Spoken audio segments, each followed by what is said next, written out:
Aujourd'hui, on va voir trois erreurs qu'on peut faire avec iJuice. iJuice, c'est quoi? C'est une extension sur Premiere Pro avec plein de plugins, vraiment des centaines, voire des milliers de plugins différents. Je vais te montrer ça juste à l'instant. Tu vois, tout ça, c'est des plugins. Il y en a vraiment énormément. C'est vraiment fait pour tous les monteurs vidéo et tout. Et il y en a certains qui font des erreurs. La première erreur, c'est celle que je suis en train de faire, c'est de ne pas avoir une connexion assez bonne pour charger tous ces fichiers-là. iJuice, c'est quand même une extension qui nécessite beaucoup de données pour télécharger les plugins rapidement, etc., faire les modifications. Donc si tu n'as pas une bonne connexion, au moins une connexion Wi-Fi stable, pas loin de ta box, etc., tu vas pas y arriver. Donc ça, c'est la première erreur. La deuxième erreur qu'on peut avoir, c'est d'avoir un PC trop peu puissant ou de ne pas faire de rendu de prévisualisation. iJuice, c'est aussi une extension comparée à MrHorse qui nécessite énormément de puissance de calcul. Par exemple, moi je suis sur un M2 Pro, il galère un petit peu avec iJuice. Avant j'étais sur un Ryzen 5 avec un i7, etc.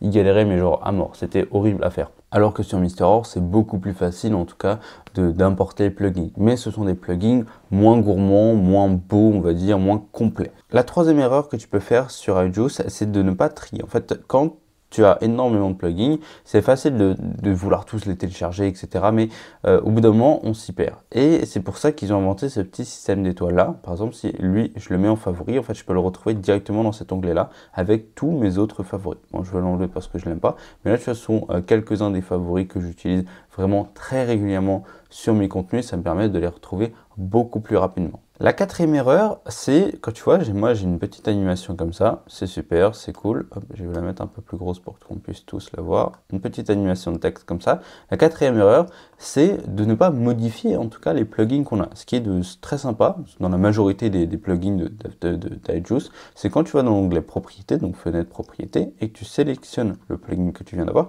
tu peux modifier plein de trucs. Tu peux modifier évidemment le texte, tu vois, par exemple, tac, là je vais mettre mon nom. Hugo Barbet, voilà, mais tu peux aussi modifier la taille de la police, ici, tu peux modifier la police, comme elle est, on va mettre extra light, tu vois, des trucs comme ça. Tu peux aussi modifier les couleurs, et ça c'est génial, par exemple je veux du rouge, hop, ça va modifier la couleur ici. Je peux modifier la couleur de la box ici, donc là je sais pas trop laquelle c'est, donc on modifie. On la voit pas. Ah oui, c'est celle qui est juste ici sur la gauche. Voilà. Donc il faut faire des tests comme ça. Et tu as plein de trucs à modifier. Ça dépend des plugins. Tu en auras évidemment plus ou moins des trucs à modifier. L'animation qui arrive plus ou moins rapidement, la taille de l'animation, etc. Tu peux vraiment modifier énormément de choses. Et la dernière erreur que je pourrais te dire, c'est de vouloir mettre trop d'effets. La plupart des débutants, en fait, vu qu'ils ont plein de plugins, commencent à en mettre partout, etc., etc. Et ça va être très vite amateur qu'un mec ne sait pas raconter une histoire, faire un montage sans balancer trop d'effets. Même des vidéos YouTube, ça sert à rien, même si c'est du divertissement, de mettre 100% d'effets. Il faut vraiment qu'il y ait le fond soit très bon, que la vidéo soit bonne, pour ensuite rajouter des effets qui vont faire en sorte que la vidéo soit meilleure. C'est les 5 erreurs que je pouvais te donner sur iJuice. Si tu l'as pas encore et si ça t'intéresse, tu as le lien dans la description et de temps en temps tu as des codes de réduction avec 20%, 15% dessus. Donc voilà, c'est des liens affiliés, ça soutient la chaîne et toi tu payes beaucoup moins cher avec ces liens là. Donc voilà, je te fais de gros bisous et à très vite.